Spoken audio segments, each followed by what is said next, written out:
الحمدللہ وحدہ والصلاة والسلام علی من لا نبی بعدہ اما بعد۔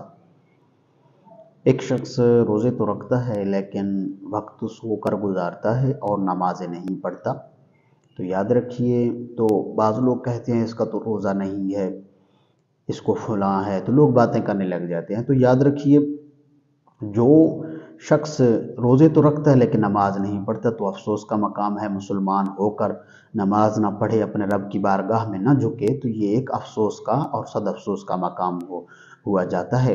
لیکن یاد رکھیے، جو شخص روزہ رکھتا ہے اس کا روزہ تو ہو جاتا ہے، اس کے روزے پر کوئی فرق نہیں پڑتا، لیکن نماز نہیں پڑھتا تو یاد رکھیے اس کا گناہ، اس کا وبال اس کے سر پر ہوگا۔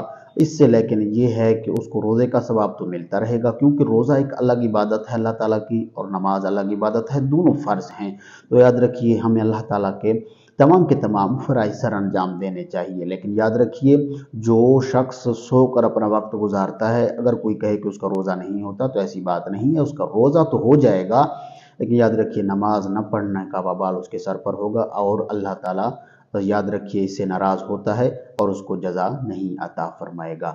واللہ عالم ورسولہ عالم، صلی اللہ علیہ وسلم۔